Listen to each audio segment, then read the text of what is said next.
एक खबर जो कि कल जब आई तो एक तहलका सा ही मच गया, जिसके बारे में हम जरा डिटेल मैं एक बात बताऊं, तहलका तो क्या ही मचना था, दिल सा टूट गया। हाँ, मतलब बात तो पहले बताते ना, ताकि आपको पता हो कि जी हम बात करेंगे उस अदालती फैसले की जिस पर कल से हर कोई अपनी राय दे रहा है और हमारे कानूनी और अदालती निज़ाम के कमज़ोर पहलुओं पर तबसरे भी हो रहे हैं। पहले भी होते थे लेकिन अब ज़रा एक न्यू एनर्जी के साथ हो रहे हैं। कोई लिख रहा है साबित हो गया कानून मकड़ी का वो जाला है जिसमें कमज़ोर कीड़े मकोड़े जो होते हैं वो तो फंसते हैं, लेकिन बड़े जानवर जो हैं उससे फाड़ कर निकल आते हैं। समझ आपको थोड़ी सी आ गई होगी हम किसकी बात कर रहे हैं। जी, हम बात कर रहे हैं शाहजेब कत्ल केस की। सुप्रीम कोर्ट ने कल मरकजी मुल्जिम शाहरुख जतोई समेत चारों मुल्जिमान को बरी कर दिया। सुन लिया होगा आपने। मैं ऑनेस्टली जब मैं दोबारा से ये रिविजिट करती हूँ ना कि कैसे हुआ और ये क्यों हुआ, तो बड़ी ही डिसअपॉइंटिंग किस्म की और होपलेसनेस की फीलिंग होती है। शाहरुख जतोई शाहजेब जो कत्ल करने के फौरी बाद, ये भी याद है ना आपको, दुबई फरार हो गया था और जब दबाव बढ़ा तो उसे वापस आना पड़ा और इस मौके पर उसने क्या कहा था। It was a broad daylight murder, by the way. बहरहाल वो कल सुप्रीम कोर्ट से बरी भी हो गया। अच्छा, पता है क्या, एक होता है रिमोर्स का इजहार करना या आपको अपने किए पे नदामत होना। शाहरुख जतोई की ये विजुअल आप देख लें जब वो छोटा था और उसके बाद के विजुअल्स जो आते रहे, उसको आप कॉन्फिडेंट ही पाते हैं और उसको अपने किए पे ज़रा शर्मिंदगी नहीं है। एटलीस्ट उसके चेहरे से तो यही आया होता है। अब अंदर दिल में क्या हाल है वो तो अल्लाह ही जानता है। लेकिन मेरा ख्याल है वो विद द इयर्स, अब 10 साल हो गए हैं इस बात को, वो एम्बोल्डन ही होता गया, वो और पक्का हो गया कि अब तो कोई पकड़ के दिखाए। वो और पता है क्या, वो और ढीठ होता गया। सो उसके चेहरे के तासुरात, उसके हाथों के एक्शन से ऐसा लगता गया कि तुम सब लोग तो पागल हो और बस मेरे जैसों के लिए ही ये निज़ाम हरकत में आता है। सोशल मीडिया सार्फिन फैसले पर मायूसी का इजहार कर रहे हैं। कानूनी, सियासी, समाजी माहिरीन से लेकर शोबिस सितारे भी अपने जज्बात छुपाने से कासिर हैं। एक सारिफ ने लिखा, दिन अच्छा गुजर रहा था कि शाहजेब कत्ल केस में शाहरुख जतोई को बरी कर दिया गया। याद दहानी हुई कि निज़ाम इंसाफ ने हमें बार बार मायूस किया है। एक माहिर कानून ने लिखा कि वो अदालती फैसले से मायूस हुए हैं। आम आदमी की इंसाफ तक रसाई की उम्मीद मजीद कम हो गई है। तहरीक इंसाफ के रहनुमा फवाद चौधरी और इनके भाई एक दूसरे के मौक़िफ़ से इख्तिलाफ करते नजर आए। फवाद चौधरी के भाई फैसल हुसैन जो वकालत करते हैं, उन्होंने लिखा कि सुलह के बाद ऐसे मुकदमात में सज़ा की गुंजाइश नहीं होती, जिस पर फवाद चौधरी ने उन्हें ट्विटर पर जवाब देते हुए कहा कि ये बात दुरुस्त नहीं है। ऐसे वाक़यात पर फ़साद फिल अर्द के कानून का इत्तलाक होता है। ये फ़ैसला तबाहकुन है। अदाकारा माहिरा खान ने भी फैसले पर मायूसी का इजहार किया और कहा कि सब ताकत का खेल है जो शर्मनाक है। बहरहाल कुछ हक़ाइक़ हैं जिन्हें हम आप तक पहुँचाना चाहते हैं। मुल्ज़िम शाहरुख जतोई शुरू से आखिर तक मुख्तलिफ मौक़ों पर, आपको पता ही है, अपने किए पर कभी नादिम नज़र नहीं आया, जिसकी हम अभी बात भी कर रहे थे। मुल्ज़िम का ताकतवर ख़ानदान है और ऐसा लगता है ताकत के नशे में चूर था पहले दिन से और आज तक शायद, और कानूनी निज़ाम को पैसे के निज़ाम पर इसने यरगमाल बनाकर अपनी कामयाबी हासिल करने की कोशिश की, जो कामयाब भी हुई। बिल्कुल। और साथ साथ आपको ये भी बताएं कि मुल्जिम को जेल में और अदालत पेशी के दौरान पुलिस की जानिब से गैर मामूली सहूलतें जो हैं वो हासिल रहीं। सेहतमंद होने के बावजूद मुल्जिम जो था वो बीमारी के नाम पर निजी अस्पताल में आराम और सुकून से रहता रहा फॉर ईयर्स। साबिक चीफ जस्टिस साकिब निसार ने उस पर छापा भी मारा था, अगर आपको याद हो, और कुछ विजुअल्स हम आपको दिखा भी रहे हैं। मुल्जिम अदालत पेशी के दौरान जो है वो विक्ट्री के साइन नहीं होते, विक्ट्री के निशान, वो भी बनाता, जैसे कि बड़े कोई फातेहाना कोई जंग आप लड़के आ रहे हैं कि मैं तुम लोगों को जीत के दिखाऊंगा, तो विक्ट्री के साइन भी बनाता रहा। और मैं कहती हूँ कि इस करने से एक तरह से हमारे निज़ाम इंसाफ का मजाक भी है वो भी उड़ाता रहा। Because what else do you expect, जब आपने ब्रॉड डे लाइट में कुछ किया हो, विटनेसेस हैं, सारों ने देखा है, उसके बाद भी आपको यकीन है भाई मेरे साथ ये क्या कर सकते हैं, ये उसका स्टांस था। और इस पूरे 10 साल के अरसे में शाहरुख जतोई के चेहरे से अपने जुर्म पर कभी कोई निदामत जो है वो नज़र ना आई। Expressions speak a lot more than anything else can.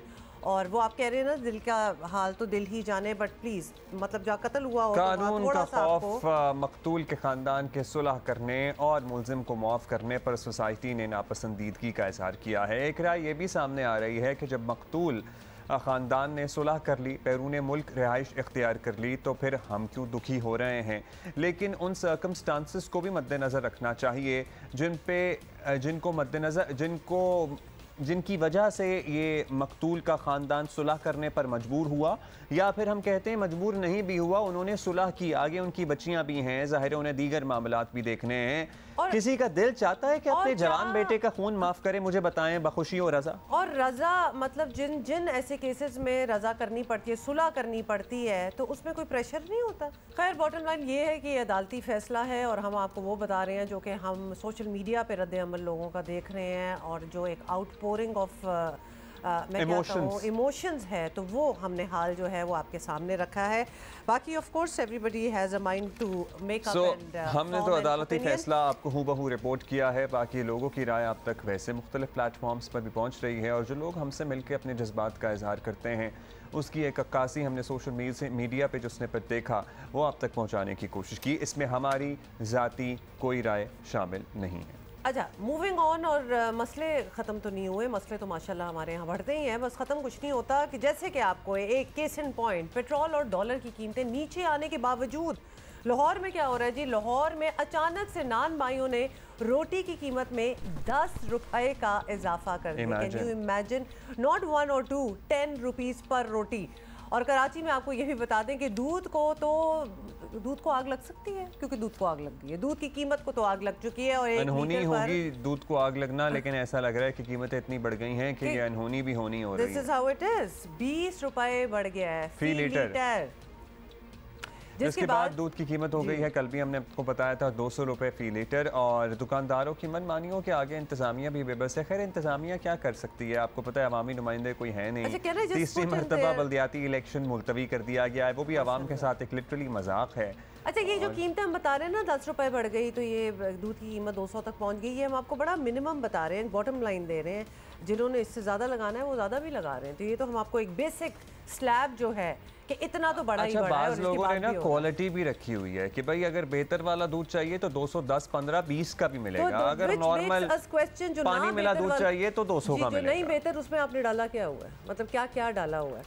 तो खैर एनीवे, आपको एक दफ़ा फिर बताएं कि अवाम जो है वो पहले ही काफ़ी दुखी है और बड़ा ही मुश्किल हालात है। अच्छा, जवाद मलिक लाहौर से हमें ज्वाइन कर रहे हैं। लाहौर में रोटी की कीमतों में खासा इजाफा किया गया है कि जवाद मलिक बताइएगा कीमतें कितनी बढ़ी हैं एग्जैक्टली, और क्या सब जगह यकसा कीमतें बढ़ाई गई हैं या मुख्तलिफ तंदूर मुख्तलिफ इलाकों में मुख्तलिफ कीमतों पर रोटी मिल रही है? बढ़ाई हैं ये भी बताएं।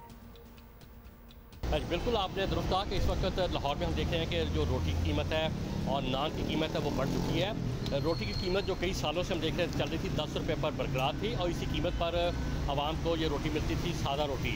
और जो नान था उसकी जो कीमत थी वो 12 रुपये 13 रुपये इसी के लगभग मिलती थी।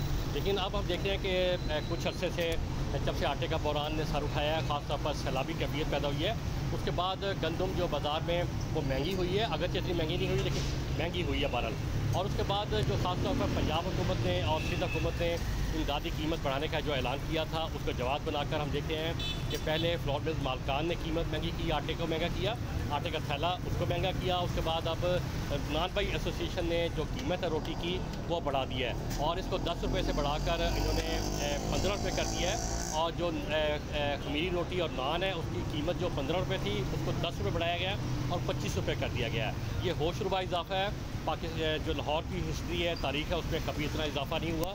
हमने देखा है कभी 8 आने बढ़ी, 1 रुपये बढ़ी, और बहुत हुआ तो 2 रुपये बढ़ गई। तो ये इस वक्त हम देख रहे हैं कि बाज़ार में जो कीमत है लाहौर और गिरदोनवा में, वो कीमत 10 रुपये से बढ़कर 15 रुपये फी रोटी हो चुकी है, सादा रोटी। और नान और खमीरी रोटी जो है तो इस वक्त ये भी बताइएगा जवाद मलिक जी, ये भी बताइएगा कि हुकूमत और इंतज़ामिया के मुताबिक उन्हें ये कीमत कबूल नहीं, लेकिन उनका काम तो कीमत को कंट्रोल करना है ना, तो क्या मार्केट को कंट्रोल मतलब पा रही है इंतज़ामिया, ये कर पा रही है या नहीं हो रहा? कोई उन्होंने इस पर कोई पेशरफ्त की है? पहले जब कीमत बढ़नी थी 10 से 12 रुपये और फिर 15 रुपये होनी थी, तो नान भाई एसोसिएशन के मुज़ाकरात हुए इंतज़ामिया से, डिप्टी कमिश्नर लाहौर से, कमिश्नर से, तो उन्होंने मुतालबा किया था कि जो कीमत है फौरी तौर पर बढ़ाई जाए। तो उस वक्त अगर बढ़ा देते तो ये कीमत 2 रुपये बढ़ती थी, लेकिन चूँकि इन्होंने ताख़ीर की, इंतज़ामिया ने कोई अपना कंसर्न शो नहीं कराया, कोई इसमें दिलचस्पी नहीं दिखाई, उनके साथ बैठे नहीं, तो इनको मौका मिला नान भाई एसोसिएशन को, उन्होंने इसकी कीमत रोटी की 10 से 15 रुपये कर दी है और जो नान है 15 रुपये से बढ़ाकर 25 रुपये कर दिया है। तो उन्होंने जो इंतज़ामिया की जो सुस्त रवि थी, कह लें नाहली कह लें कोताही कह लें, उसका फ़ायदा उठाया, नाजायज़ फ़ायदा कह लें, और कीमत अपनी मनमानी कीमत मुकर्रर कर दी। बस कोई एक्शन क्या ही होना है। बहुत शुक्रिया आपका जवाद मलिक, हमें लाहौर से अपडेट कर रहे थे। उधर कराची वालों की सूरत हाल हमने आप तक पहुंचाई थी कि कराची में दूध की कीमतों में लिटरली होश रुपये इजाफा है। आप सोचिए कि 200 रुपये फ़ी लीटर तो मिनिमम मिल रहा है, इससे ज़्यादा ही है मोस्टली दुकानों पे। इलाका वाइज भी अगर आप डिफरेंस देख लें तो वो भी होता है। फिर क्वालिटी वाइज दुकानदार खुद ही डिफरेंस डाल देते हैं। तो ज़ाहिर है कोई कहे कि भाई आप अपने बच्चों को अच्छा दूध पिलाएंगे या बुरा दूध पिलाएंगे, तो आप यही कोशिश करेंगे ना कि बच्चों को अच्छा दूध पिलाएं। मतलब कौन चाहेगा कि अपने बच्चों को खराब या मिलावटशुदा दूध पिलाएं। मतलब एक ही किस्म का बेचो। भाई अभी तो एक खुले दूध की कीमतें हैं, डब्बे वाले दूध की कीमतें तो सर्टनली फिर इसके साथ साथ एसोसिएटेड ही होती हैं, तो वो पता नहीं कितनी बढ़ती हैं। लेकिन कराची में ये दूध मुख्तलिफ इलाकों में किस दाम पर फ़ी लीटर फ़रोख्त किया जा रहा है और इंतज़ामिया क्या कोई कार्रवाई कर रही है या इंतज़ामिया ने बस एक्सेप्ट कर लिया है कि हाँ ये 200 रुपये फ़ी लीटर ही है। खैर डेयरी वालों का भी ये कहना है कि चारे वगैरह और फीड की कीमतें इतनी बढ़ गई हैं कि कोई चारा नहीं है उनके पास। अच्छा, अली इमरान हमारे साथ हैं, तो अली इमरान बस यही आप हमें जवाब दे दें। एहलियान कराची का जो माहाना दूध का खर्च है वो 22 अरब 60 करोड़ रुपए था, जिसमें 2 अरब 40 करोड़ रुपए इजाफा हो गया है। 20 रुपया दूध का जो रेट है वो बढ़ गया है पर केजी। और इसके बाद ये जो इजाफा हुआ है ये डेयरी फार्मर्स की जानिब से किया गया है, रिटेलर्स ने इसको इम्प्लीमेंट किया है और आर्ग्यूमेंट इसका ये है कि चारे की कीमत बहुत बढ़ गई है। इस हवाले से कमिश्नर कराची की एक कमेटी होती है जो कि प्राइसिंग तय करती है, फार्मूला होता है कि किस चीज़ की कॉस्ट कितनी बड़ी है। चारे की कॉस्ट की यहाँ बात की जाए तो साल में अगर बढ़ता है तो वो कम भी होता है, लेकिन इस दौरान सैलाब को के सबब ये बताया जा रहा है, डेयरी फार्मर्स का दावा है कि चारा बहुत ज़्यादा बढ़ गया है। लेकिन इस बारे में कमिश्नर कराची कहीं दिखाई नहीं दे रहे, उनके डीसीज़ और एसीज़ ऑन द ग्राउंड नहीं दिखाई दे रहे और ऐसा लग रहा है कि उन्होंने प्राइस पिछली मरतबा की तरह अब भी इसको मान लिया है। हालांकि इनको लूप में नहीं लिया गया, इनसे नहीं पूछा गया, नोटिफाई ऑफिशियल नहीं किया गया, उसके बगैर ही ये इम्प्लीमेंटेशन प्राइस का हो गया है। तो जो इन्फ्लेशनरी प्रेशर चल रहे हैं दीगर शोबों में भी, वो यहाँ दूध के शोबे में भी जारी हैं। क़याम पाकिस्तान से 2018 तक दूध जो 100 रुपये का हुआ था उसने डबल सेंचुरी महज 4 साल में बना लिए। इससे अंदाज़ा लगाया जा सकता है कि मुल्क में महंगाई कितनी बढ़ रही है और कितनी तेज़ी से बढ़ रही है।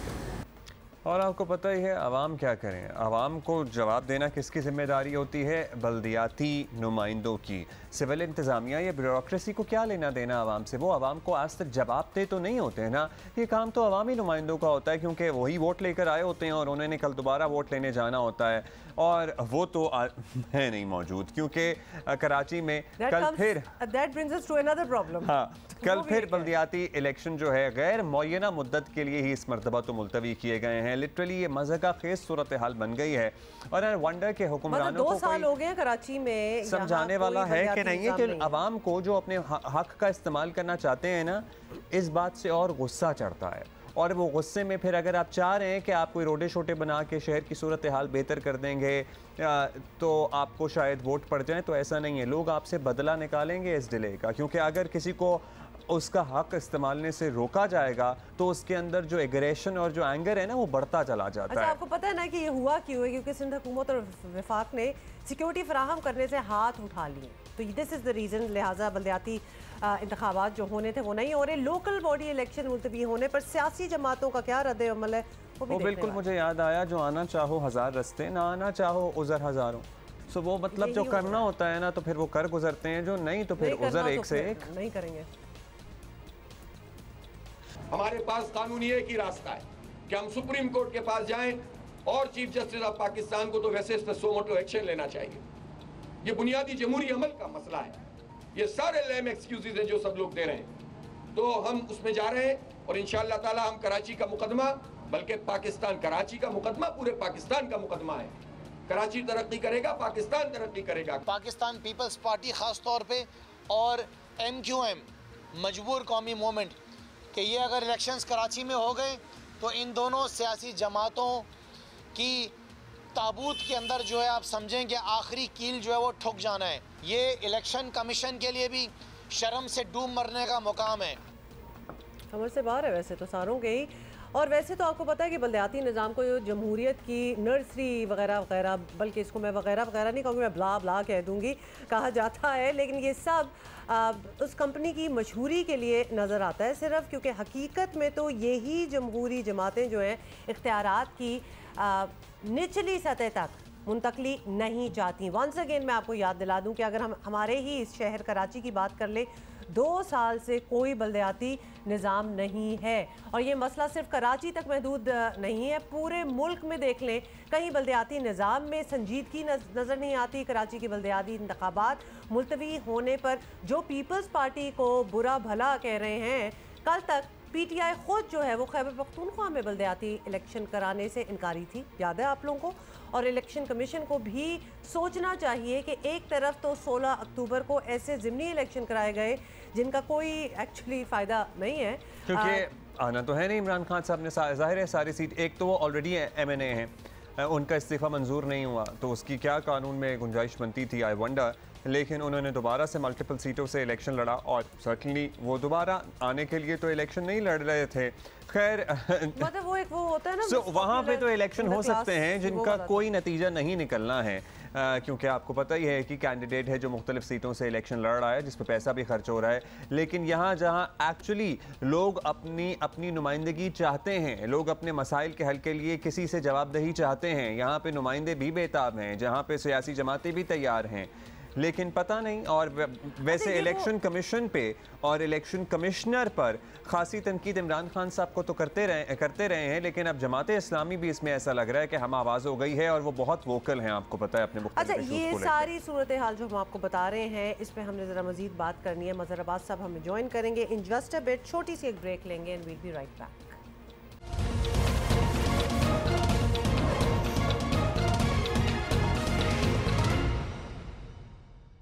मज़हर साहब क्या हाल है? और मैच आप भी देख रहे होंगे, लेकिन थोड़ा सा उससे हट के हम आपसे ये पूछना चाहते हैं कि कौमी और सूबाई असम्बली की उन नशिस्तों के लिए ज़िमनी इंतखाबात कराए गए जिनका पार्लिमानी नंबर्स पर कोई फ़र्क ना पड़ना था ना पड़ा, और लेकिन बलदियाती इंतखाबात फिर मुलतवी हो गए, तो ये क्या इलेक्शन कमीशन या कोई भी सियासी जमात बलदियाती निज़ाम के लिए संजीदा है भी या नहीं? मतलब थोड़ा सा भी कह दिया जी ये रीज़न है, हम अभी नहीं करा सकते, तो बाकी मान जाते हैं। इज दिस रादर फनी और ट्रैजिक? क्योंकि मुझे तो लिटरली अफसोस भी हो रहा था और हंसी भी आ रही थी कि आवाम को कितना बेवकूफ़ समझते हैं सारे लोग ये मिलके। जी बिल्कुल नहीं है। और अगर हम पिछले 40-45 साल का रिकॉर्ड उठाएं तो अगर 6 या 7 बल्दियाती इलेक्शंस हुए हैं तो उनमें से कम 5 जो है इलेक्शन जो हैं वो आमराना दौर में हुए हैं। सियासी जमातों का ये रवैया और सिविलियन हुकूमतों का ये रवैया हमेशा से यही रहा है कि वो जितना मुमकिन होता है पहले बल्दियाती इलेक्शन नहीं कराते, दूसरे बल्दियाती इदारों को इख्तियार नहीं देते। हालांकि जिसका बहुत पूरे मुल्क में जो है वो पीपल्स पार्टी सबसे ज़्यादा जो है वो डंडोरा पीटती है, वो 18वीं तरमीम है। 18वीं तरमीम के तहत जो पावर्स निचली सतह तक जानी थी वो भी नहीं गई। तो एक मजमूई रवैया है। पंजाब में आप देख लें, पंजाब में तहरीक इंसाफ की हुकूमत जब थी, जब उन्होंने बल्दियाती इलेक्शन नहीं कराए, आज पंजाब में उनकी हुकूमत है, वो बल्दियाती इलेक्शन कराने को नहीं तैयार। तो जो हमारी सियासी जमातें हैं वो चूँकि बल्दियाती इदारे जो हैं वो पॉलिटिकल सियासी नर्सरीज होते हैं, यहाँ से सियासी कारकुन निकलते हैं, लिहाजा वो ये चाहते ही नहीं कि सियासी नर्सरीज जो है वो परवान चढ़ें। तो ये जो रवैया है, अब जो बहाना बनाया गया है इलेक्शन कमीशन की तरफ से, या जो वजारत दाखिला ने लेटर लिखा है, या सिंध हुकूमत ने मुसलसल जो दरख्वास्त दी है, अब मुझे बताएं आपके इस्लामाबाद में लॉन्ग मार्च के लिए हज़ारों की तादाद में कानून नाफिज करने वाली एजेंसियां जो हैं और पुलिस जो है, लॉ इन्फोर्समेंट है, FC है, इन सबकी खिदमात ली जा रही हैं, तो लोकल बॉडी इलेक्शन के लिए क्यों नहीं ली जा सकती थी? तो मेरा ख्याल है कि ये इंतहाई गलत फैसला है और ये मज़ीद 2-3 महीने, और चूँकि ये इन फैसलों के असरात जो है वो निचली सतह तक जाते हैं, तो मेरा ख्याल है इलेक्शन कमीशन को अपने फैसले पर नज़रसानी करनी चाहिए और ये बहुत ही गलत फैसला है आपके मुताबिक। मज़हर साहब, ये बल्दियाती इलेक्शन तो शायद कभी ना कभी हो ही जाएं, हुकूमतें भी बन जाएं, लेकिन इस निज़ाम का तसलसल से चलना ही सबसे बड़ी और बुनियादी तब्दीली है। ये कैसे मुमकिन बनाया जा सकता है? और मतलब क्या रिजर्वेशंस हैं, क्यों कतराते हैं, जिसे कहते हैं ना, जो क्यों कतरा रही हैं सियासी जमातें ये बल्दियाती इंतखाबात कराने से? देखिए, उसमें सिर्फ मसला कराची का नहीं है, पूरे सिंध के बल्दियाती इदारों का है। सिर्फ कराची का नहीं है, सिंध में जितने भी बल्दियाती इदारे हैं, सिंध में क्या पूरे पाकिस्तान में अगर आप उठा के देख लें तो नर्सरीज होती हैं, तलबा यूनियन नर्सरीज होती हैं, बल्दियाती इदारे नर्सरीज होते हैं, मजदूर यूनियनें नर्सरी होती हैं, इन सब को तबाह कर दिया।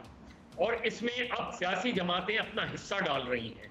ये रवैये जो हैं, जो इस वक्त 11 जमातों की इत्तेहादी हुकूमत है, उसका रवैया भी यही है।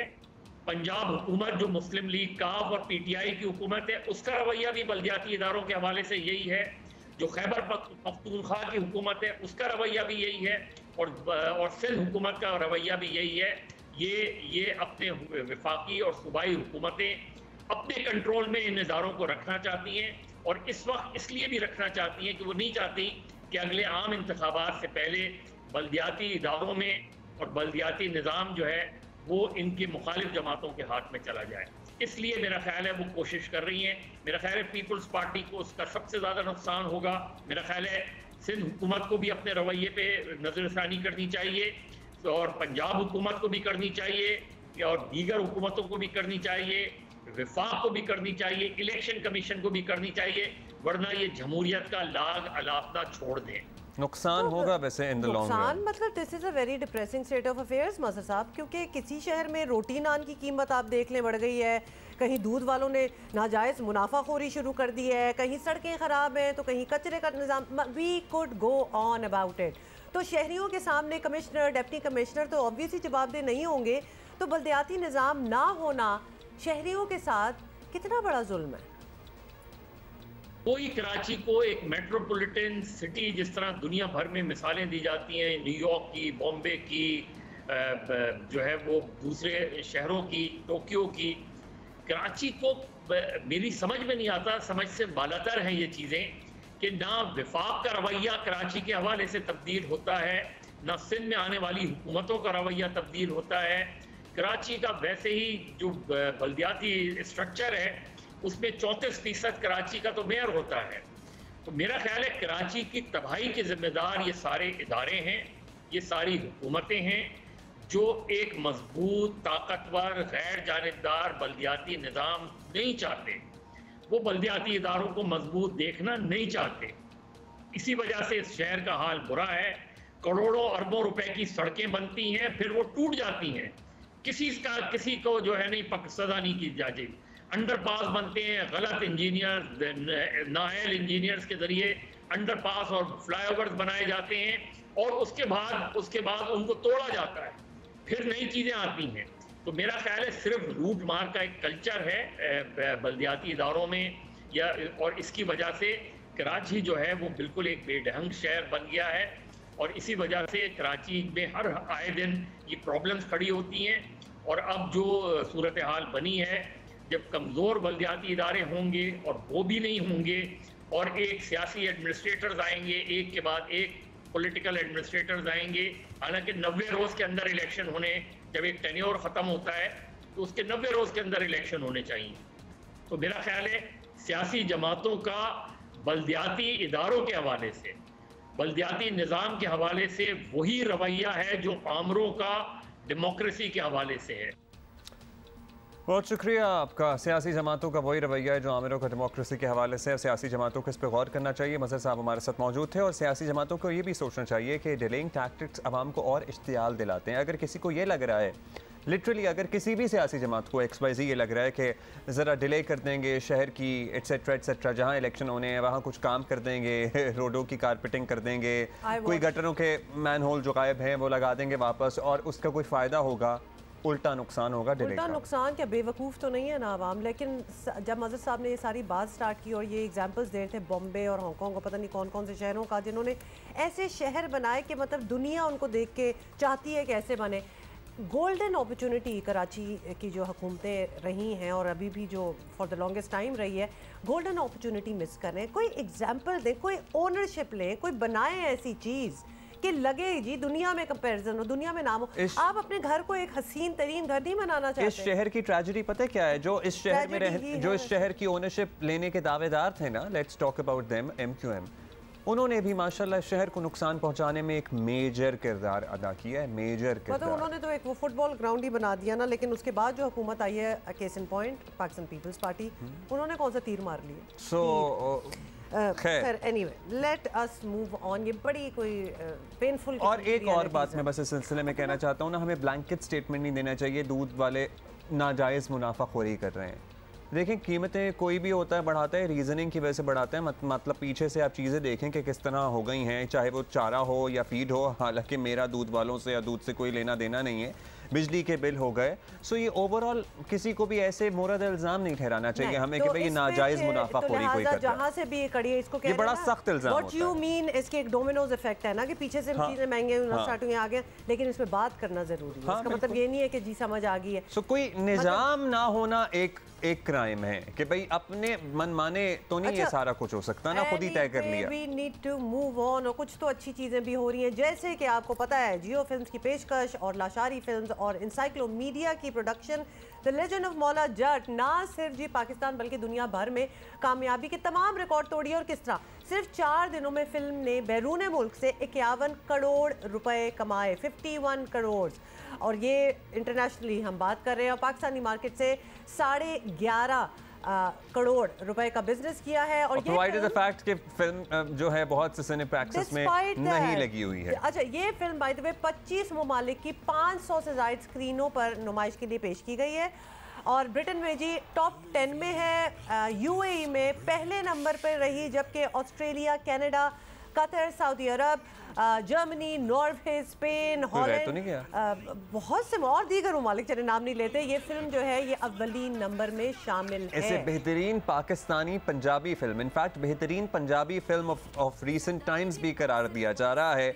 और आपको पता ही है, कनाडा की बात कर लें, ऑस्ट्रेलिया की कर लें, अमेरिका, इंग्लैंड, मतलब एक बहुत बड़ी Punjabi speaking, Punjabi understanding population है, जो ज़रूरी नहीं है कि पाकिस्तानी हों, वो पागल हो गए इस फिल्म को देख के, लिटरली जिसे कहते हैं ना, पौंतर गए। बिल्कुल, दैट इज़ सो ट्रू। अच्छा, साथ ही आपको बता दें कि इसके जो डायरेक्टर है ना बिलाल लाशारी, जो कि कभी कभार मैं देखती हूँ कि उनको खुद भी फिल्म में होना चाहिए था, he has the look for it as well. तो उनका ये कहना है कि इतनी उनको रिक्वेस्ट आई कि अमेरिका में एटलीस्ट उन्होंने बहुत से और शहरों में बहुत सी और स्क्रीन्स पे ये मूवी जैसे इनिशियली जो है ना वो डिमांड पे मियामी वगैरह के अतराफ में, हालांकि मियामी में भी इन जगहों पे भी इतनी बड़ी पॉपुलेशन रहती है पाकिस्तानियों की, उर्दू पंजाबी स्पीकिंग लोगों की। सो अमेरिका में इसकी स्क्रीन्स में इजाफा किया जा रहा है, मगर द ट्रेजेडी इज़ कि पाकिस्तान में बाज़ एग्जिबिटर्स और फिल्म प्रोड्यूसर्स का जो तनाज़ा है वो अब तक हल नहीं हो पा रहा है। और वी कैन जस्ट होप कि अब दूसरा वीकेंड बिल्कुल सर पर है। सो ये ज़रा बाकी सिनेप्लेक्सेस वगैरह जो रह गए हैं वहाँ भी लगा दें। वैसे कोई जवाब नहीं है कि अभी तक मैंने नहीं देखी है। अब्दुल्ला, आपने देख ली? भाई पाकिस्तानियों को, मतलब पाकिस्तान में भी जो सिनेमाज रह गए हैं ना, प्लीज़ अपने रोले जो है। अच्छा, पता है क्या ट्रेजेडी क्या है? यूजुअली आप सिनेमा को रुक करते हैं अपने 5 किलोमीटर रेडियस में, आप कोशिश करते हैं कि आप ज़रा फिल्म देख लें, लेकिन अगर आपको फिल्म देखने जाने के लिए, कराची में तो ये सूरत हाल है, लाहौर में तो आई गेस क्यू सिनेमा वगैरह में लगी हुई है, लेकिन that is the centre of the city. लेकिन यहाँ पर भी ज़रा हमें जाके कोशिश करके, और जहाँ पे लगी हुई है वहाँ पे ऑलरेडी इतना रश चल रहा है कि टिकट नहीं मिल रही है। ये भी एक मसला है। से इसकी जो ब्लैक में वो कॉपीज़ नहीं आ जाती हैं सब कुछ, आज ही कोई कह रहा था जी वहाँ पूरी फिल्म पड़ी हुई है। प्लीज़ ये फिल्म उस तरह मत देखें। Would you watch Titanic on a laptop? मतलब बिग स्क्रीन मूवी है भाई, जाके ही देखनी पड़ेगी। Yes, that's all. ब्रेक के बाद मिलें।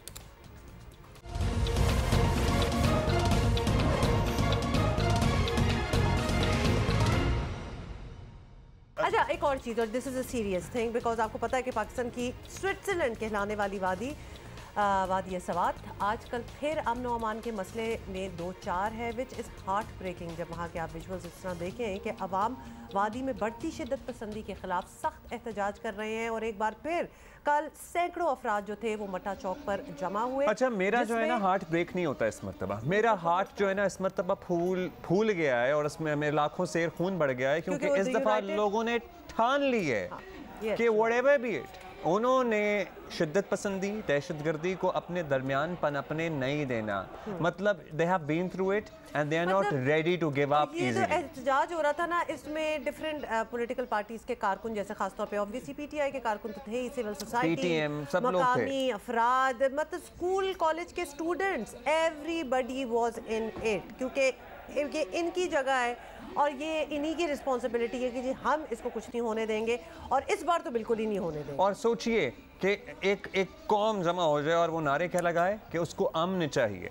जब अमन के नारे लगना शुरू हो जाते हैं तो फिर दहशतगर्दी को मेरा ख्याल है पसपा होना पड़ता है, दहशतगर्दों को पीछे जाना पड़ता है।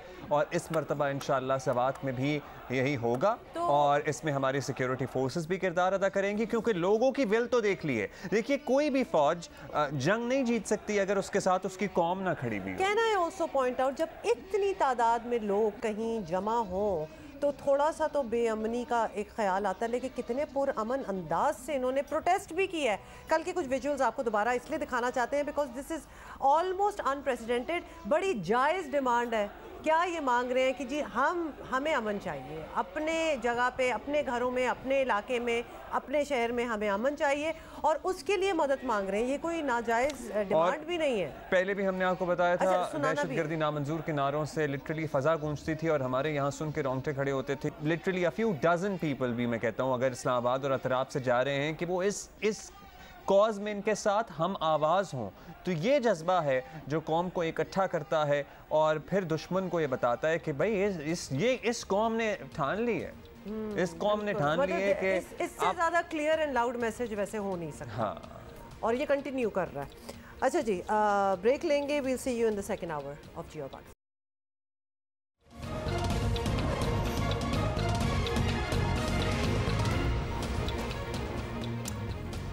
वेलकम बैक ये जी। सुने अब आप। क्या सुनना है आपने? मतलब क्या सुनना है? ये है कि इंडिया ने टोटल रिफ्यूज कर दिया है कि हम पाकिस्तान जाके नहीं खेलेंगे एशिया कप जो होने वाला है 2023 में। वैसे आपको पता ही है ना, भारत से किसी न किसी भोंडे बयान की तवक्को रहती है। वक्त इज विद अस। इंडिया ने रिफ्यूज कर दिया है कि जी हम एशिया कप के लिए पाकिस्तान नहीं आएंगे। तो इसके बारे में आपकी क्या थॉट्स हैं? क्योंकि वो नहीं आएंगे, हम वहाँ नहीं जाएंगे वर्ल्ड कप के लिए। What's going on? देखिए, पाकिस्तान और इंडिया का मैच बहुत बड़ा मैच होता है। ये इंडियंस के साथ, माजरत के साथ, ये जो हैं स्पोर्ट्स को भी सियासत में लेकर आ जाते हैं, तो उनकी छोटी जहनीत का इससे अंदाज़ा होता है कि बातें तो बहुत बड़ी बड़ी करते हैं कि हम बहुत बड़ा मुल्क हैं, मगर ये कि ये छोटी जहनीत की बात है कि आप स्पोर्ट्स के अंदर, आप क्रिकेट को स्पोर्ट्स के अंदर पॉलिटिक्स को लेकर आ जाएं और फिर उसके बाद आप उसको ये कहें कि पाकिस्तान इससे पैसे बना लेगा। इससे आप उनकी जो छोटी जहनीत है ना, उससे पता चलता है। मैंने कल भी बात कही थी कि अगर पीसीबी उनके साथ लड़ता है, हम सब पीसीबी का साथ देंगे। हमें भी कहीं भी एशिया कप में हम जाएं तो इसकी जगह न्यूट्रल ग्राउंड में हम या तो हम एशियन क्रिकेट काउंसिल से निकल जाएं, और अगर नहीं निकलते तो जब भी हम कहीं न्यूट्रल ग्राउंड में खेलेंगे, हम भारत के साथ मैच को फॉरफिट कर दें, नहीं खेलेंगे। सारा पैसा उससे बनता है, तबीयत, इनकी तबीयत साफ हो जाएगी। और जो वर्ल्ड कप हो रहा है अगला, उसके अंदर भी आप मना कर दें कि हम नहीं जाएंगे खेलने के लिए। अगर वो हमारे मुल्क में नहीं आता तो हम भी उनके पास नहीं जाएंगे। We have to take a strong stand. अभी तक हमने भारत के खिलाफ इस तरह का स्टैंड नहीं लिया है और हमें लेना चाहिए। ज़राए से यही पता लग रहा है, आप ख़त भी लिखा है और इस बात पे गौर हो रहा है कि अगर वो कहते हैं कि भाई एशिया कप में हमने नहीं आना, तो फिर हमारे पास ऑप्शन है कि हम अक्टूबर 23 में जो वर्ल्ड कप होना है इंडिया में, उसमें नहीं जाएं। और क्रिकेट का तो नुकसान होगा ही, लेकिन हम आपसे जानना चाहते हैं कि अब जब किसी एक बोर्ड की ये हट धर्मी देखते ही है बाकी क्रिकेटिंग वर्ल्ड, और बार बार हुकूमत में ही डाल देता है BCCI, लेकिन कितनी दफ़ा डालेगा? At the end of the day it is an independent body. So बाकी क्रिकेट बोर्ड्स क्या अपना इन्फ्लुएंस इस्तेमाल कर सकते हैं या कोई स्टेटमेंट दे सकते हैं या एटलीस्ट कंडेम कर सकते हैं कि भाई आप अपनी पॉलिटिक्स और खेल को अलहदा रखें, या ICC कोई किरदार अदा कर सकता है क्या ICC, एक्चुअली मैं तो हमेशा कहता हूँ ICC का मतलब है इंडियन क्रिकेट बोर्ड या इंडियन क्रिकेट कंट्रोल। ये इंडियन, इसलिए कि उनके पास पैसा है, स्पॉन्सरशिप है, तो वो उसको कंट्रोल करते हैं और हमेशा ये करते आए हैं। और इससे पहले भी मैंने कई दफ़ा इस मौके पे बोला है कि आप एक आधी दफ़ा इंडिया के मैच का बैकआउट करें तो सबकी तबीयत साफ हो जाएगी, मगर हम कर नहीं पाते। एक और ओकेजन मुझे याद नहीं आ रहा, उस वक्त मैं यही बात कर रहा था कि अगर इंडिया इस तरह की बात कर रहे, देखिए उससे पहले उन्होंने बिग 3 बनाया था, उसमें क्या था उसमें भी ये था कि इंडिया, ऑस्ट्रेलिया और इंग्लैंड मिल गए थे और वो लोग मिलकर पैसे बनाना चाह रहे थे, कंट्रोल क्रिकेट का लेना चाह रहे थे। तो इंडिया हमेशा ये कोशिश करता है किसी तरह लेट डाउन करे, मगर उसके पास इतनी स्पॉन्सरशिप है, इतने पैसे हैं कि दूसरे ममालिक जो है उसको वो भी उनके आगे घुटना टेक देते हैं। मगर यहाँ आईसीसी को स्ट्रांगली इसके ऊपर रिएक्ट करना चाहिए दूसरे ममालिकों कि दिस इज रॉन्ग, मगर ये एशियन क्रिकेट काउंसिल का मसला है तो इसलिए शायद वो ऐसा रिएक्ट और हमारे पास बड़ी हमारी स्ट्रॉन्ग फुटिंग भी है, क्योंकि हमारे पास आपको पता है इंटरनेशनल टीमें आ रही हैं, बाकी इंटरनेशनल टीमों के टूर स्केड्यूल्ड हैं। अभी इंग्लैंड गई है, ऑस्ट्रेलिया आ चुकी है, इंग्लैंड ने दोबारा आना है टेस्ट सीरीज के लिए। सो ये बहाना भी नहीं बन सकता कि भाई पाकिस्तान में इंटरनेशनल क्रिकेट नहीं हो रही है। कोई बहाना ये लोगों का जो जहनी कैफियत है वो ये है कि पाकिस्तान पैसे ना बनाए। मैं एक प्रोग्राम कर रहा था, उसके अंदर एक इंडियन क्रिकेटर वो बैठ के कह रहे थे कि पाकिस्तान से मत फिरो, वो पैसे बनाएंगे। मतलब That is rather sick. अच्छा, let's. That is sad also. Thank you, Sikku. Thank you, Sikandar. मैंने तय कर लिया कि अब अपने जहन पे सवार नहीं करूंगा इसको। ये अपने लिए था, ये अपने दिल को साफ करना, अपनी टेंशन को बिला वजह की एंजाइटी, डिप्रेशन, टेंशन, पैल्पिटेशंस, मतलब सारा इमोशनल रश जो है ना आप इस मैच से जोड़ दें। सो मैं ऐसे जहन में मैंने बिठा लिया कि this is just another game. अच्छा Abdullah, it's just a match, okay? हाँ, अब ठीक। अब्दुल्ला के लिए ठीक है, वो बड़ी टेंशन हो जाती है इधर। अच्छा जी, अब आपको कुछ दिखाएं कि पाकिस्तान में आपको पता है कि सियासी कशीदगी और अदम बर्दाश्त के असरात जो है वो तो है ही हैं, और दूसरे मुल्कों में भी नजर आना स्टार्ट हो गए। माशाल्लाह पाकिस्तानियों जहाँ जाते हो ना, मतलब कि नाम रोशन करते हो, वो रोशन करते हैं आप। खास तौर पर तहरीक इंसाफ के चाहने वाले ही कहेंगे कि इस मामले में सबसे आगे हैं कि हमसे ज़्यादा तो कोई, मतलब जिसके दिल पे ठा करके लगती है ना, वो हमसे ज़्यादा नहीं लग सकती। फिर वो दिखाते हैं। तो लंदन में जी नून लीग के कायद नवाज शरीफ की रिहाइश का एवनफील्ड अपार्टमेंट्स के सामने एहतजाजी मुजाहरे जो हैं वो मामूल बन चुके हैं, और इन मुजाहिरों ने अहले इलाका का भी नाक में दम कर रखा है। कभी आप उनकी बातें सुन लिया करें, वो इनसे आके हाथ जोड़े होते हैं कि बस कर दो, इनसे पूछ रहे होते हैं कि तुम लोगों को हुआ क्या है। एक दिन लेकिन ना तो फुटेज आई थी जिसमें प्राइमरी स्कूल के सामने धमा चौकड़ी मचा रहे थे। How do you like this term? I really like this term. अच्छा, इसमें ना आज और यूज हो धमा चौकड़ी, धमा चौकड़ी मचा रहे थे, और हर रोज ही धमा चौकड़ी मचाते हैं यहाँ पे। तो प्राइमरी स्कूल की टीचर कह रही थी बड़ी सख्ती के साथ कि मुझे अपनी टीचर याद आ जाएंगे, पर आप यहाँ से चले जाएं, और फिर चले भी गए थे। चंद लोग ही होते हैं, ज्यादा नहीं होते, लेकिन उनकी आवाजें ऐसी होती हैं कि चौथे फ्लोर तक तो मस्ट है जाना। 2-4 खवातीन भी बाय द वे इस पूरे मजमे में शामिल होती हैं, और ये छोटा सा टोला ना सिर्फ यहाँ नारेबाजी करता रहता है, बल्कि सहाफ़ियों को भी निशाना बनाने से दरेग नहीं करता। ये टोला ही कहेंगे, 2-4 ही लोग हैं वैसे तो। और पुलिस और इंतज़ामिया से इलाका मकीनों ने शिकायतें भी की, लेकिन उन्होंने भी हार मान ली कि भाई अब क्या करें, फ्रीडम ऑफ स्पीच भी तो एक चीज़ है। तो इसलिए इस ग्रुप के हौसले और बुलंद होते जा रहे हैं। और गुज़श्ता रोज़ दिनों में कुछ आपने देखा है, एक पाकिस्तानी न्यूज़ चैनल से वाबस्ता सहाफ़ी, हमारे अपने ही नहीं थे वैसे? नहीं, हमारे नहीं थे, हमारे वहाँ मौजूद ज़रूर थे मुर्तज़ा, बट हमारे इस स्कफल का हिस्सा नहीं थे। हाँ, स्कफल फिर जब हुआ है, उन लोगों ने जुमले कसे पे जिस पे सहाफ़ी भी उन्होंने भी ठीक ठाक सुनाई। मेरा ख्याल है कि मेरा बस तो हो गई, लेकिन एट द सेम टाइम जो सहाफ़ी की तरफ से ज़बान इस्तेमाल की गई वो भी अनएक्सेप्टेबल थी। वो you could not use that. और फिर आप जो है ना आपे से बाहर भी हो जाते हैं, क्योंकि ये लोग आपको इतना तंग करते, इतना तंग नहीं, जिच करना इज़ द वर्ड, इतना जिच करते हैं आपको कि फिर आप इससे बाहर हो जाते हैं। जो हो जाते हैं फिर ये होता है। सो वो जहाँ सहाफ़ी ने जो अल्फाज इस्तेमाल किए वो भी नहीं करने चाहिए थे, बाकी इन लोगों की तो क्या ही बात। हमने फिर अपने कॉरेस्पॉन्डेंट को कांटेक्ट किया, उन्होंने भी ऑब्वियसली विटनेस किया कि इधर क्या हो रहा था। मुर्तज़ा अली शाह इन लंदन, उनसे हमने पूछा कि भाई ये एवनफील्ड के बाहर क्या एहतजाज कर रहे थे, क्या कहते हैं, और अब से नहीं कर रहे हैं हुमा, कब से तो कर रहे हैं। तो जरा बैकग्राउंड बताएं कि कौन है ये लोग और क्या हो रहा है, और एक्चुअली क्या हुआ, इस पर्टिकुलर इंसिडेंट का क्या बैकग्राउंड है, तो मुर्तज़ा ने हमें बताया। ये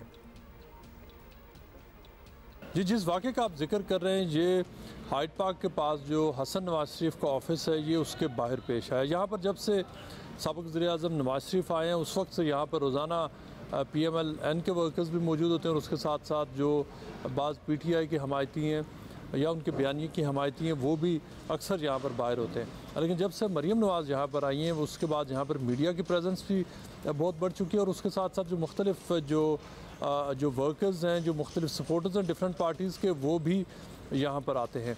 इसमें अभी तक जब से मरीम नवाज़ आई हैं, जो पाकिस्तान तहरीक इंसाफ ऑफिशियल है, उन्होंने किसी भी किस्म का यहाँ पर अभी तक कोई मुजाहरा नहीं किया।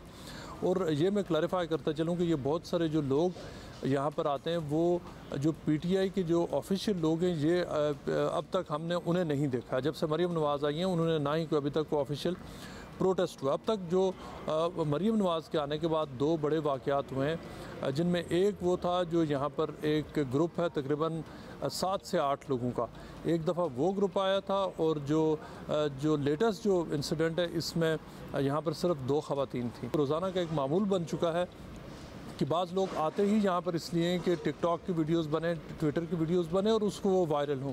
ज़्यादा जो जर्नलिस्ट हैं उन्होंने भी ये फ़ैसला किया था कि वीडियोस नहीं बनाएंगे किसी की। और इस दौरान बहुत सारी गालियाँ दी गई जर्नलिस्टों को, जिसमें बाकायदा तौर पर एक खातून है, उन्होंने मुख्तलिफ करप्शन के एलिगेशन लगाए, लिफाफी कहा जर्नलिस्ट को और मुख्तलिफ दीगर एलिगेशन से लगाए, जिसके बाद ये सारा मामला वहाँ से शुरू हुआ। उस वाक़े की वीडियोज़ नहीं है। और फिर उसके बाद जो सड़क की दूसरी तरफ थी जो प्रोटेस्टर्स, वो इस तरफ आए और वहाँ से आकर उन्होंने जो रिपोर्टर हैं बाकायदा तौर पर उनको नज़दीक से आकर गालियाँ दी, जिसके बाद रिटेलिएशन हुई और ये सारा वाक़या सामने आया। और इसके मुख्तलिफ यहाँ पर विटनेसेस मौजूद हैं और अब तो वीडियोज़ भी आ चुकी हैं कि दोनों अतराफ़ से गालियाँ दी गई और जो पूरी सिचुएशन है वो उसके बाद यहाँ पर एस्केलेट हुई। पहले ये जर्नलिस्टों ने फैसला किया था कि इनको मज़ीद क्या हाइप देनी है, इनको करने दो, ये टिकटॉक फॉलोअर्स बढ़ाने के लिए कर रहे होते हैं तो इनकी वीडियोस नहीं बनाई जाएंगी। उन्होंने गुस्सा दिलाने की कोशिश की नेचुरली लोगों को। और आपको पता ही है फर्टाइल माइंड्स में जो स्पून फीड किया गया है, फर्टाइल माइंड्स में जो स्पून फीड किया गया है ना, कि जो तनकीद करे वो लिफाफी है। हाँ, तो मतलब कि 7 लाख तो एटलीस्ट होंगे ना पाकिस्तानी वहाँ, तो ये 7 लोग रोज़ सुबह तैयार होके आते हैं और गालियाँ वगैरह, मतलब ये क्या है? ये क्या इनकी एम्प्लॉयमेंट है कोई? ये इनकी जॉब के ज़ुमरे में ये बात आती है? खैर नहीं, मैं मुर्तज़ा से हमने ये भी पूछा कि जगह ये सब कुछ हो रहा है, वहाँ के रिहायशी जो है उन्होंने बहुत कंप्लेन की है, पुलिस को भी कांटेक्ट किया है कि भाई इस मामले को ख़त्म करवाओ। तो और हमने मुर्तज़ा से पूछा कि पुलिस और इंतज़ामिया ये सब कुछ ख़त्म कराने में मतलब उनको इजाज़त नहीं है या फिर उनकी कोई अथॉरिटी नहीं है, तो क्या उसकी बैकग्राउंड क्या है कि पुलिस क्यों नहीं इनको चुप करवा सकती वहाँ? तो ये जवाब मिला जी। बरतानिया में जो फ्रीडम ऑफ एक्सप्रेशन है, जो फ्रीडम टू प्रोटेस्ट है, उस हवाले से कवानीन बिल्कुल वाज़े हैं और कवानीन ये डिक्टेट करते हैं कि आप किसी को हाथ नहीं लगा सकते, वायलेंस नहीं कर सकते, लेकिन आप जो वर्बल जो प्रोटेस्ट है उसकी आपको इजाज़त है, बल्कि वर्बल अब्यूज़ की भी इजाज़त है, एज़ लॉन्ग एज़ उसमें कोई वायलेंस का एलिमेंट ना हो। और यही वो फ्रीडम है जिसको मुख्तलिफ लोग यहाँ पर एक्सप्लॉइट करते हैं। आप सिर्फ 10 डाउनिंग स्ट्रीट की मिसाल ले लें कि वहाँ पर तकरीबन 24 आवर्स 10 डाउनिंग स्ट्रीट के सामने कोई ना कोई प्रोटेस्टर वहाँ पर मौजूद होता है, पार्लियामेंट स्क्वायर के बाहर मौजूद होता है। और हाँ, ये अलग बात है कि वो जो पॉलिटिशियंस हैं उनके घरों के बाहर या दफातर के बाहर उस तरह से नहीं होता, लेकिन वहाँ पर भी प्रोटेस्ट होते हैं। लेकिन वो जगह 10 डाउनिंग स्ट्रीट जो प्राइम मिनिस्टर की रहाइश गया, वहाँ पर जो एवरीडे वहाँ पर कोई ना कोई प्रोटेस्ट होता है और वहाँ पर बहुत सख्त लैंग्वेज भी इस्तेमाल की जाती है। इस हवाले से यहाँ पर अभी तक जो प्रोटेस्ट जितने भी हुए हैं उसमें जो दोनों अतराफ़ हैं उन्होंने एक दूसरे को गालियाँ दी हैं, दोनों अतराफ़ ने जो संगीन एलिगेशन लगाए हैं, पुलिस भी आई है। और आपने देखा होगा पुलिस अगर एक साइड की भी स्टेटमेंट लेती है, दूसरी साइड की भी स्टेटमेंट लेती है, दोनों साइड पुलिस को कोशिश करती हैं कि गिरफ़्तारी हो, लेकिन आज तक अभी तक आप यूँ कह लें कि गिरफ़्तारी यहाँ पर नहीं हो सकी, इसलिए कि पुलिस की जो लिबर्टी है, जो फ्रीडम टू प्रोटेस्ट, वो सारी साइड्स के लिए है। और यही वो चीज़ है जिसका सही या गलत इस्तेमाल पर्सपेक्टिव है कि इसको कैसे देखा जाता है, लेकिन ये वो बुनियादी जो यहाँ पर जो फ्रीडम ऑफ एक्सप्रेशन की इजाज़त है उसको यहाँ पर जो प्रोटेस्टर्स भी हैं वो बड़ी अच्छी तरह समझते हैं कि उनकी लिबर्टीज़ क्या है और उनकी लिमिटेशंस क्या हैं। ये है सही जमहूरी माशरा और फ्रीडम ऑफ एक्सप्रेशन के हम नारे तो लगाते हैं, लेकिन आपने मतलब देखा आपका दिल में जो भी दिल चाह रहा हो करने को, but you can't do it because obviously the laws are so stringent and observe. ये जो 7 लोगों का टोला आता भी है, उन्होंने भी कुछ और पढ़ा हो या ना पढ़ा हो, क्योंकि काफ़ी अनपढ़ से लगते हैं, लेकिन उनको भी लॉ का पता है कि हम जाके गाली गलोच भी कर सकते हैं एज लॉन्ग एज हम हाथ ना लगाएं और हमें कोई हाथ ना लगाए, वी आर ओके, तो इट इज़ ओके। तो वो कर रहे हैं। सो ब्रेक के बाद हाजिर होते हैं।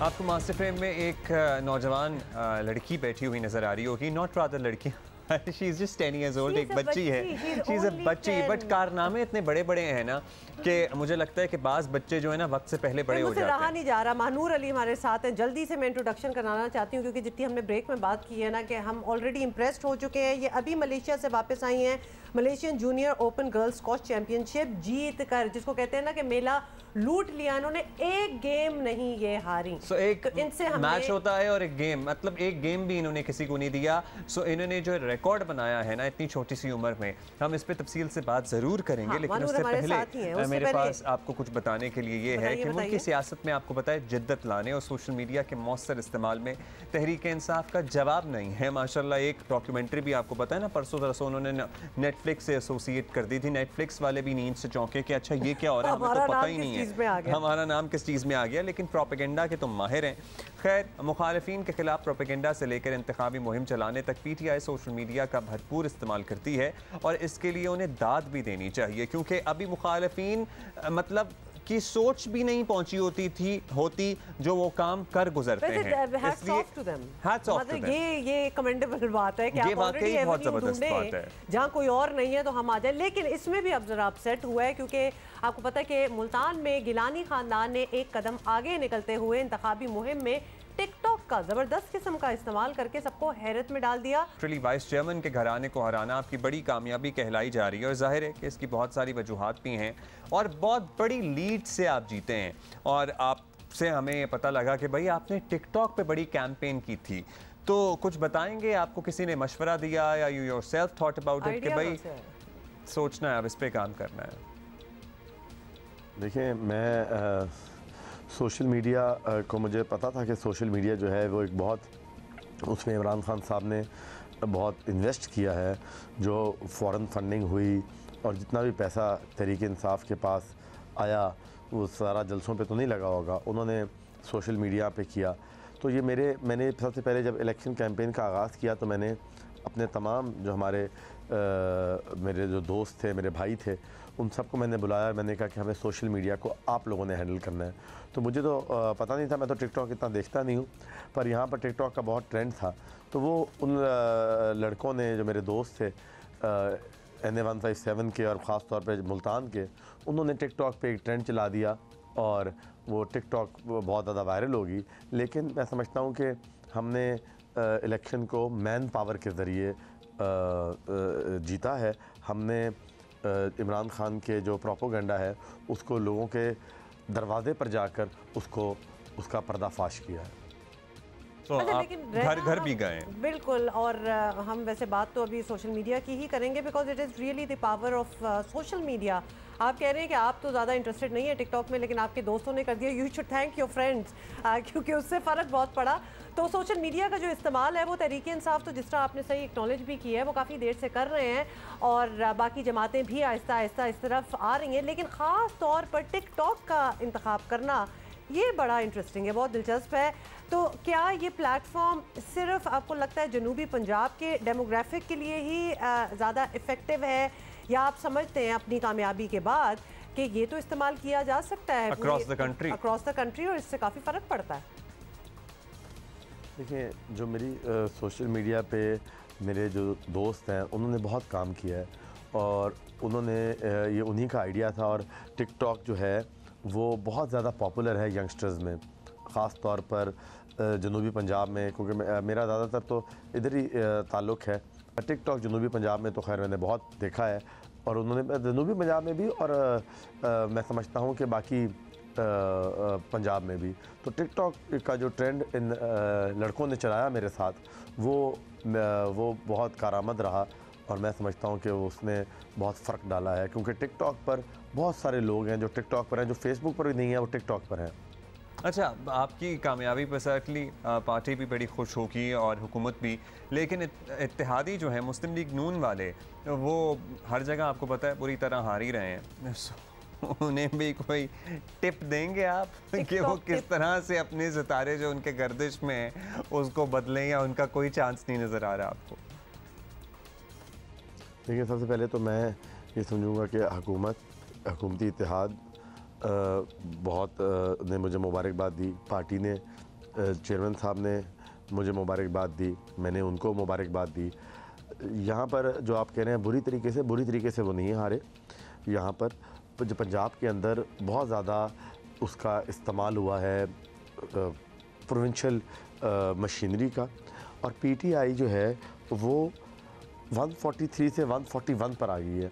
हमने उनसे 2 नशिस्तें छीनी हैं, और आप ये देखेंगे कि विद टाइम इनका जो प्रोपोगेंडा है वो फाश होता जाएगा, और झूठ जो है वो बहुत, उसकी उम्र बहुत थोड़ी होती है।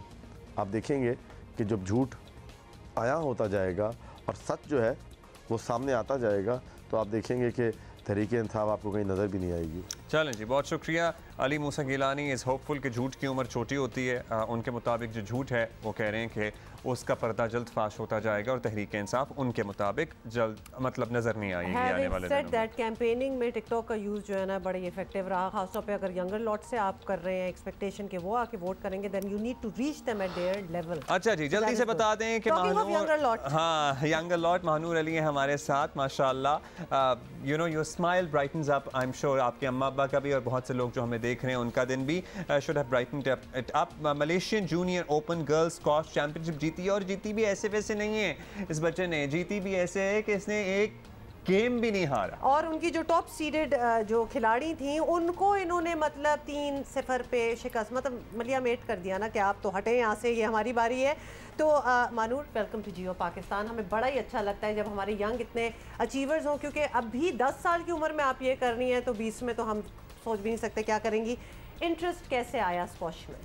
मेरा इंटरेस्ट तो मेरे बहन भाई की वजह से, मेरे पापा की वजह से, क्योंकि वो भी स्पोर्ट्स मैन है ना, तो वो क्रिकेट खेलते, बैडमिंटन खेलते हैं, और मतलब मैं उनसे बड़ा इंस्पायर होती हूँ कि वो तो आगे नहीं जा पाए क्योंकि कुछ मसले थे, क्योंकि मैं चाहती हूँ मैं उनका, अपने मुल्क का नाम रोशन करूँ। और उन्होंने फिर आपकी मदद भी की, मगर वो बहुत सपोर्ट करते हैं। मैं तो मदद तो की, लेकिन आप में भी तो टैलेंट नेचुरली भी मौजूद था ना। तो कितने घंटों की ट्रेनिंग की? अब 2 साल से आप ट्रेनिंग कर रहे हो, मतलब if you are 10 right now, तो आप 8 साल में रैकेट उठा लिया था आपने? जी बस उठाना पड़ा। मुझे तो पहले से ही स्क्वॉश का बड़ा शौक था। मुझे पहले से ही गेम अच्छी लगती थी, मतलब खेलना और कुछ अचीव करना, अपने मुल्क का नाम रोशन करना। तो ट्रेनिंग तो ये थी कि हम लोग दिन में 7 घंटे तो ट्रेनिंग करते हैं, सुबह शाम, और साथ पढ़ाई भी चल रही होती है। जी पढ़ाई तो चल रही है। आपका कॉन्फिडेंस ऐसा है कि स्कूल तो साथ साथ चल ही रहा है, लेकिन ये एक एडेड चीज़ है। मतलब विच 8 और 10 year old do you know जो इतनी डेडिकेशन से और जिसका विजन ये हो कि मैंने मुल्क का नाम भी रोशन करना और मैंने कुछ बनना भी है। आप बता रही हैं आपकी बाकी बहनें भी स्क्वॉश खेलती हैं? जी मेरी एक बहन मैविश जो है तो 19 नंबर 1 है अभी नेशनल, और वो थाईलैंड में उसने 3rd पोजीशन ली है एशियन जूनियर इंडिविजुअल में, और अब उनसे भी मैं बहुत इंस्पायर होती हूँ। और मेरी बहन है वो 15 नंबर 2 है, मतलब वो मुझसे ही फाइनल आ रही थी। भाई नाराज हो जाएगा आपका, उसका भी फाइनल हारी थी। दोस्ती है बहन के साथ अभी भी? क्यों नहीं है, ऐसे तो नहीं है। मतलब वो हो जाता है ना कि मतलब आपको पता है कि सेरेना और वीनस विलियम्स भी तो हैं जो आपस में बहनों का भी मुकाबला होता है। प्रैक्टिस में तो आप सारे घर वाले ही खेल लेते होंगे? जी बस यही तो मतलब खेल में ही हम जीत आए। मलेशिया जाने का ये आपका पहला ट्रिप था इंटरनेशनल? फर्स्ट टूर था। अच्छा, तो क्या कुछ थोड़ा सा आपको फ़र्क लगा या आपको लगा कि बिल्कुल नहीं, मैं तो इनसे बेहतर मेरी तैयारी है, या फिर उनके तरीक़ेकार मुख्तलिफ हैं? मतलब अंडर 11 तो मुझे अपना बड़ा अच्छा लगा क्योंकि वहाँ पे कोई इतनी अच्छी लड़की नहीं थी, और 13, 15, 17, 19 गर्ल्स और बॉयज बहुत फाइट की वहाँ पे। मतलब उनका गेम बहुत कॉम्पिटिटिव था, उनका गेम चेंज था। तो आपने वो ऑब्जर्व किया इतनी छोटी उम्र में भी? ऑब्जर्व किया। आपका वापस आने पे तो बड़ा इस्तकबाल वगैरह हुआ होगा, कोई क्या सीन था? वैसे नहीं था इतना, मेरी मम्मा थी, मेरे कोचेस थे, कोई एयरपोर्ट के लिए मेरे पास नहीं आया। तो स्क्वॉश फेडरेशन का क्या रोल है, वो भी आपको सपोर्ट करते हैं? जी इतना कोई आया था उनके पास से आपको? नहीं, कोई नहीं आया था। How sad is नहीं तो ये आप अपने फंड्स जो हैं, जिस तरह आपने ट्रैवल किया, How did you go? तो आप किस तरह गई मलेशिया? जी हमें स्पॉन्सर किया है अमेरिकन बिजनेस काउंसिल ने। अच्छा। जेके स्क्वॉश एकेडमी, जी अदनान सर ने। तो पाकिस्तान स्पोर्ट्स ये स्क्वॉश फेडरेशन का कोई किरदार नहीं था आपको वहाँ भेजने? नहीं, ये तो ये स्पॉन्सर किया है अमेरिकन बिजनेस। प्लीज़ एक सेकंड, ये दोबारा से हम बहुत बार कह चुके हैं, ये हमारी फेडरेशंस का काम क्या है? जब आप लोग देख रहे हैं कि हमारे जो बच्चे, जो कि आपको मतलब आपको तो इतनी नज़र होनी चाहिए ना कि पता चल जाए कि भाई इस बच्चे पे इन्वेस्ट करो, तो why don't you do it. कल भी हमने एक खबर बताई थी कि हमारे एक स्क्वॉश चैंपियन ही हैं जो शिकागो पहुंचे हुए हैं खेलने के लिए, उनके पास रहने की जगह नहीं है, पैसे नहीं है रहने के लिए। वो ट्वीट कर रहे हैं कि जी मुझे कोई जगह दे दे, क्योंकि मैं यहाँ पहुंच चुकी, तो अपने तवसत से ही पहुंचते हैं। वैसे you know it sort of breaks my heart as well because I thought कि इस बच्ची का तो ढोल शोल के साथ कोई इस्तकबाल हुआ होगा, लेकिन कोई नहीं गया। आप मतलब प्रायोरिटीज देखें। खैर छोड़ें इनको, मैं कहता हूँ टैलेंट जो होता है ना वो आपकी तरह माशाल्लाह जगह बना लेता है। इनका तो क्या ही रोना या स्क्वॉश फेडरेशन वालों का। आगे क्या करना है? आगे तो इंशाल्लाह मेरा जो गोल है वो है world junior, world senior, world open, world number 1 बनूंगी तो मतलब मेरा वो एम कंप्लीट हो जाएगा। और अभी आते ही आपने प्रैक्टिस भी शुरू, अब बस। तो कोई ब्रेक भी बीच में लेनी है या अभी एक चैंपियनशिप जीत के आए हो अभी तो ट्रेनिंग कर रही है आजकल कराची में? हाँ जी, ट्रेनिंग तो मैंने दोबारा स्टार्ट की है। ग्राउंड फिर से, आज तो फर्स्ट डे मेरा आने का, तो फिर अब ट्रेनिंग दोबारा स्टार्ट करूंगी नेक्स्ट इवेंट के लिए इंशाल्लाह। वंडरफुल। और बड़ी वालिदैन की भी दाद देनी पड़ती है ऐसे मामलात में। 100%। सो उनकी बड़ी मेहनत, बड़ी काविश होती है। सो महानूर, इस तरह आप जीतती रहें, खेलती रहें, पाकिस्तान का नाम रोशन करती रहें, अपनी फैमिली का नाम रोशन करती रहें, और होपफुली हम यहाँ कोशिश करेंगे कि स्पोर्ट्स फेडरेशंस, स्क्वॉश फेडरेशंस ऐसे टैलेंट को प्रमोट करें, इनको सपोर्ट करें। मतलब रिक्वेस्ट ही कर सकते हैं। बाकी आप लोगों की नज़रों के सामने है, एक पोस्ट लगाने से कुछ नहीं होने वाला है। इनको थ्रू आउट देयर करियर जो है इतने बड़े होते हैं, you have to help them out. तो ये ज़रूर करना है। एक शो मैंने ऑलरेडी महानूर की अम्मी से बात करके, जो कि हमारे साथ ही इधर बैठी हुई है, डिसाइड किया कि हम एक शो ज़रूर करेंगे जो हमारे चैंपियंस हैं उनके पेरेंट्स, क्योंकि जो पेरेंट्स की सपोर्ट होती है वो बड़ी ज़बरदस्त है। Okay bye.